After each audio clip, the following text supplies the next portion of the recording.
Okay, let's move on to religion, right? And the map that I've got up there, if you've been watching the AP videos, right, they had a very similar map in here too. And one of the things that they mentioned, and I think it bears repeating, right, this is a map of religions in the United States and where you would find the most dominant religion in each of the states. And this one actually is divided up a little bit by counties as well.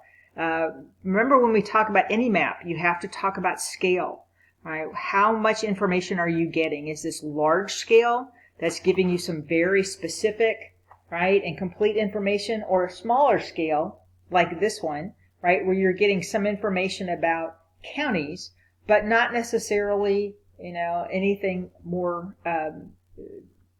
specific than that, right? So if you look at all of the blue in this area, that's areas that are dominated by Catholics.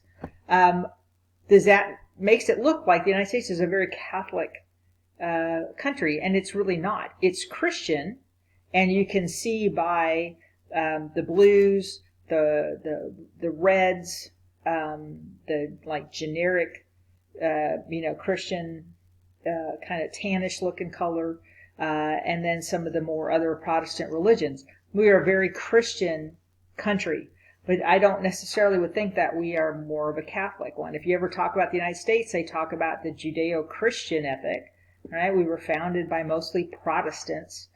So, sometimes this information can be a bit misleading, but take it for what it is. It's some good information, right? Do you need to go explore for additional information? Probably, if this was an area that you were looking at.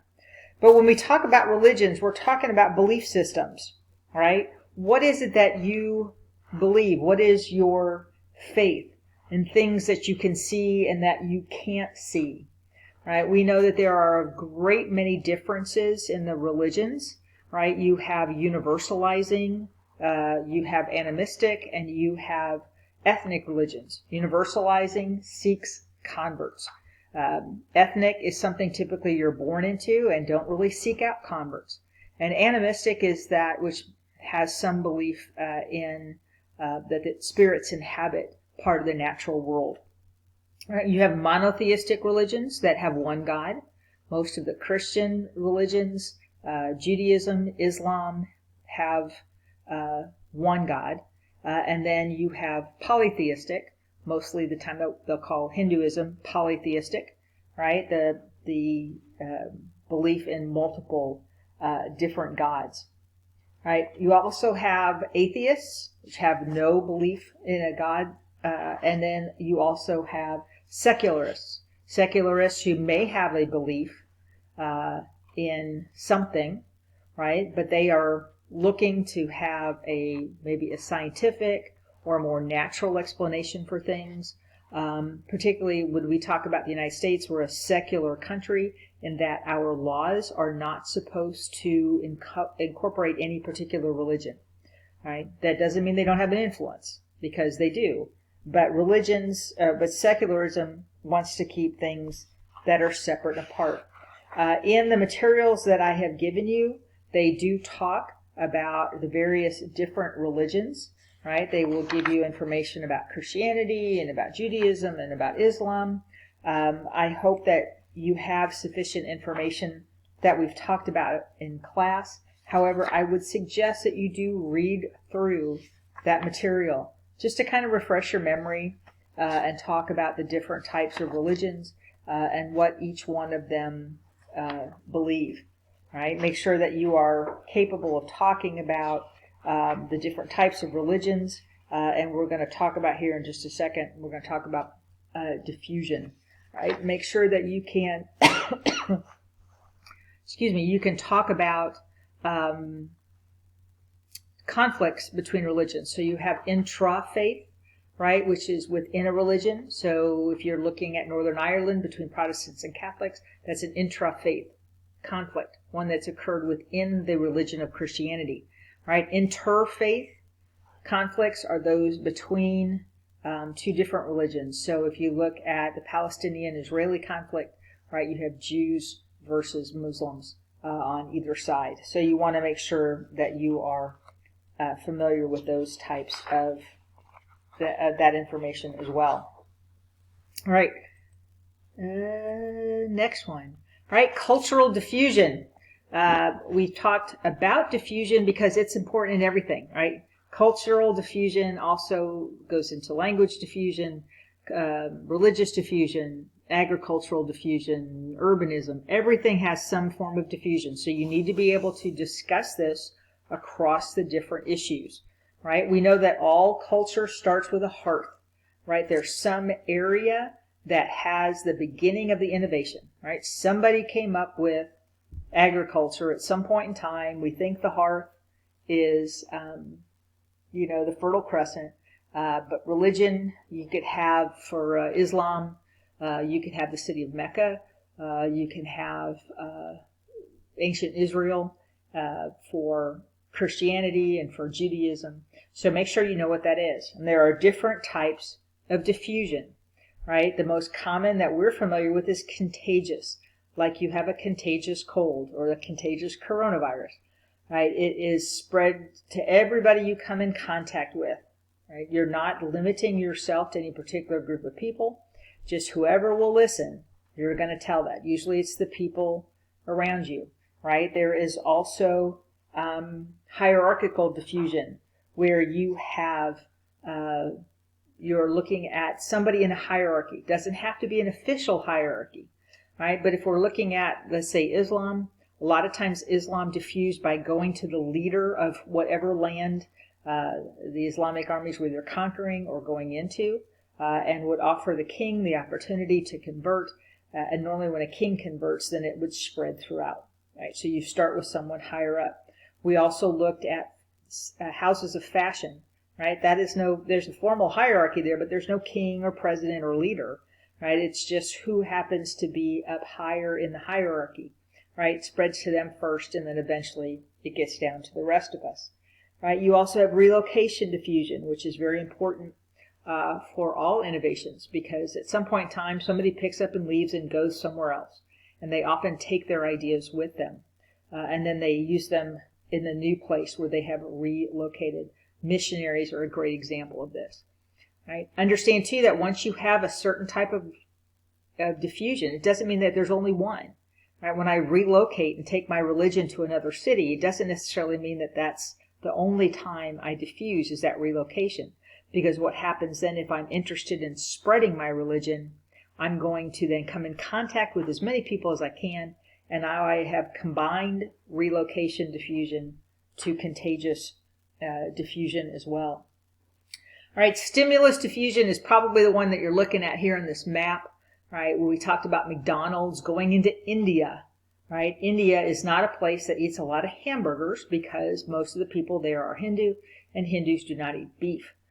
So McDonald's would have to adapt to stimulate a market, right? They would have to come up with a vegetable patty or a chicken patty or something that Hindus would eat, right? If you were going into a Muslim country, you wouldn't bring the McRib because Muslims don't eat pork. So you would have to come up with something that would make it attractive to that particular community. If you look at the one over here in Southeast Asia, right, looks like maybe some kind of egg roll. I don't know, maybe that's what they adapted. That actually looks somewhat interesting to me. All right, so you're going to have to stimulate that market in order to get there. All right, I don't know. All right, cultural hearths are important, and this is going to blend over a little bit with the other areas that we're going to look at, particularly with regard to urbanization and with regard to agriculture. Right? There's a lot of hearths for a lot of different things, and these are some of the world's cultural hearths. Right? And if you're looking at it and you're thinking, "Gosh, these look like the same things we saw in agriculture and civilizations," and you're absolutely right, they are. Right? Know that when people moved together and they started to congregate and they were able to support greater populations because of agriculture, then they start getting together and start thinking about things, right? How can I do this better? How can we all live together in an environment that promotes who we are. Well, let's come up with a city, right? Let's come up with record keeping. Let's come up with storage or all kinds of different things. So ancient hearts tend to be hearts for a lot of things, right? A lot of culture. So we're looking at China, right? In the river valleys of China, right? Over here, this is the Indus River Valley. This is the Fertile Crescent, Mesopotamia, in that area, the Nile River, right? This is the Niger-Congo area. Congo's a little bit further down here, but the Niger area, some of the great kingdoms of ancient Africa. And then over here, we're looking at Mesoamerica, the Inca, the Aztec. The Inca down here, the Aztec, the Mayan are up in this area as well. So it's not surprising that a lot of cultural ideas will fall under these same ancient hearths.